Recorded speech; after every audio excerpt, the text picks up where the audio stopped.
It all started with a letter taped to my front door, but I'm getting ahead of myself. My name is Michael Harper, a 52-year-old software engineer living quietly in my two-story colonial on Maplewood Lane, a suburban slice of America where the lawns are green and the drama runs deep. For 5 years, I've called this place home, tending to my backyard oasis garden bursting with roses, a hand-built pergola, and fairy lights that glow like fireflies during summer barbecues. I work from home, which means I'm always around, a detail that would soon turn my peaceful life into a neighborhood showdown for the ages. The trouble began with Evelyn Marsh, the iron-fisted president of our homeowners association. At 70, Evelyn was a vision of suburban entitlement. Think perfectly styled silver hair, always draped in shades of lavender, her signature color, and sunglasses that screamed money. From the moment I moved in, she made it clear she didn't approve of outsiders like me. Yes, she said those exact words while inspecting my mailbox on move-in day.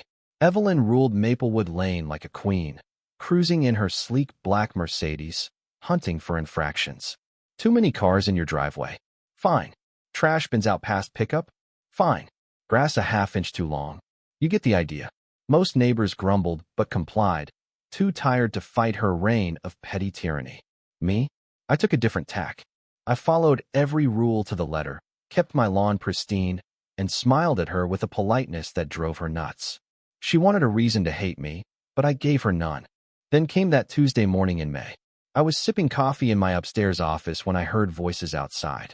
Peering out, I nearly dropped my mug. There was Evelyn, clipboard in hand, leading a young couple through my backyard like she owned it. The woman clutched bridal magazines. The man snapped photos of my pergola, my garden, my lights. Evelyn gestured grandly, clearly pitching my property as their dream wedding venue. My blood boiled, but I stayed calm, grabbing my phone to record. Words like ceremony and stunning backdrop floated up. After 20 minutes, Evelyn handed the couple business cards, and they left beaming. She lingered, scribbling on her clipboard, smug as ever. That's when I stepped onto my porch. "Lovely morning, Mrs. Marsh," I called cheerfully. She jumped, clutching her clipboard like a shield. "Oh, Michael, I didn't see you," she stammered. "Just showing some folks the neighborhood. You know, community pride." I smiled. They seemed interested in my backyard. Planning something special. Her face paled, but she recovered fast. "Just a little tour. Nothing to worry about." She scurried to her Mercedes and sped off. I knew then, this was no innocent visit. The next morning, that letter appeared. Written in Evelyn's florid script on official HOA letterhead, it was a bombshell.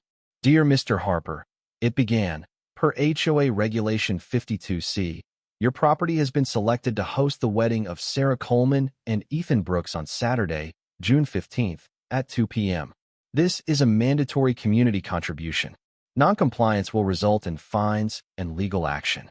The letter outlined a 150-guest event with catering, photography, and live music, plus a 3-page plan demanding I pressure wash my deck, replant my garden with specific flowers, and open my house for the bridal party and guest restrooms.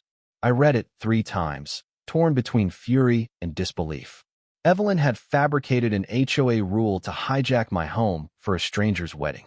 My first instinct was to storm her house, but reason prevailed. I dug into the HOA bylaws. Nothing about a 52C or mandatory property use existed. The rules required owner consent and full board approval for community events. Evelyn was bluffing, and she'd put it all in writing. I called her. "Michael," she answered, her voice dripping with condescension. "I trust you're preparing for the wedding?" I kept my tone even. "I can't find Regulation 52C in the bylaws. Could you point me to it?" Silence. Then, "It's a recent amendment. You must have an old copy." I pressed.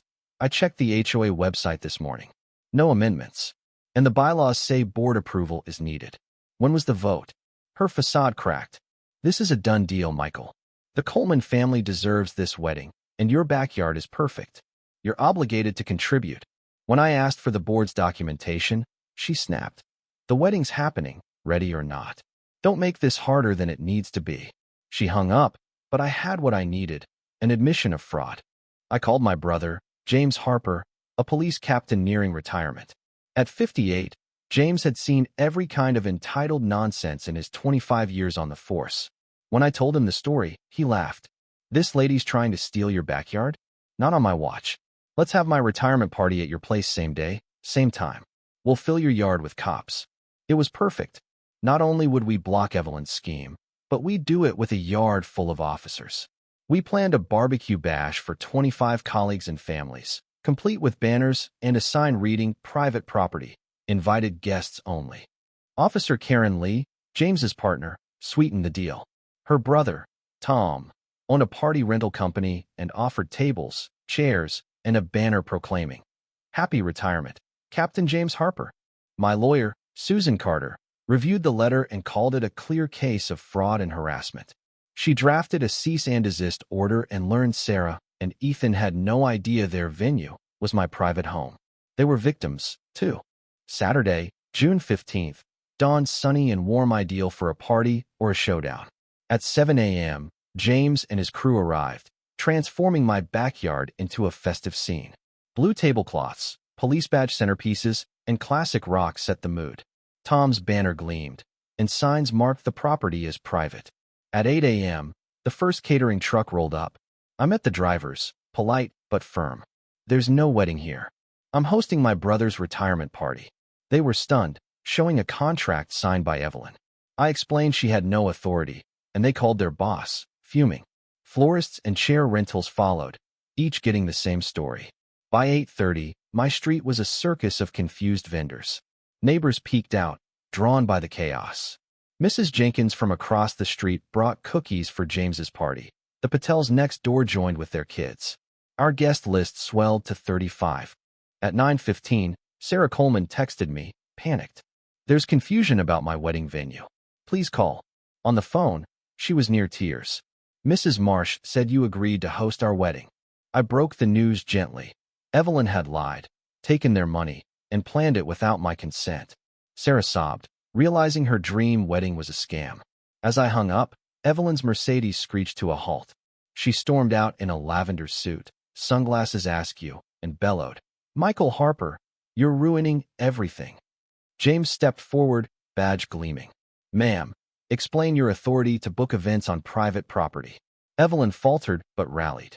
"As HOA president, I coordinate community events." I held up the bylaws. "There's no Regulation 52C, and you need board approval. Where's the vote?" Her face reddened. "Don't lecture me. I wrote those bylaws." Officer Lee chimed in. "Ma'am, this is fraud and harassment. Get a lawyer." Evelyn's mask slipped. "You people think you can ignore the rules." James's voice was ice. "What do you mean, you people?" The crowd gasped. Neighbors recorded. Evelyn dialed 911, oblivious to the 8 officers on my porch. "I'm reporting a disturbance," she crowed. Officer Daniels, James's buddy, smirked. "Tell them we've got it handled." When 2 patrol cars arrived, the officers recognized James and laughed. Evelyn's jaw dropped as they confirmed no wedding was happening. Tom planted a sign. "You called the cops. They're here." The crowd roared. Evelyn's meltdown was epic. She screamed, "This isn't happening," and lunged at me, only to be cuffed by Officer Daniels for attempted assault. "Police brutality," she wailed, but neighbors shouted her down. Mrs. Jenkins yelled, "You've terrorized us for years." Mr. Patel added, "Michael's the first to fight back." As Evelyn was led away, still ranting, Sarah's voice came through my phone on speaker. "We're filing fraud charges. She took $6,000 from us." Evelyn's screams faded as the patrol car drove off. The day took a heartwarming turn. Neighbors, freed from Evelyn's grip, shared stories of her fines and threats. They pooled money to pay the vendors, turning James's party into a block celebration. Then Sarah and Ethan arrived, wedding dress in tow. "Michael," Sarah said, "could we still get married here? This community feels right." I agreed, and the neighborhood sprang into action. Mrs. Jenkins helped Sarah dress. The Patels arranged flowers. James, an ordained officiant, married them under my pergola.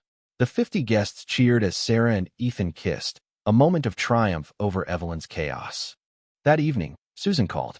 Evelyn faced felony fraud charges for scamming multiple families, owing $35,000 in restitution. The HOA board ousted her, voided her fines, and reformed the bylaws. Maplewood Lane became a true community, diverse, vibrant, with block parties and open doors. 3 years later, I'm a local advocate for HOA reform, married to civil rights lawyer Rachel Evans. James runs a wedding officiant business, and Sarah and Ethan's event company thrives. Evelyn, she's a pariah, living alone, her empire gone. This story isn't just about one bully's foul, it's about justice and community. What do you think about standing up to bullies or facing injustice? Share your thoughts below. Have you dealt with a tyrant like Evelyn? Let's discuss how we confront hate and build stronger neighborhoods together.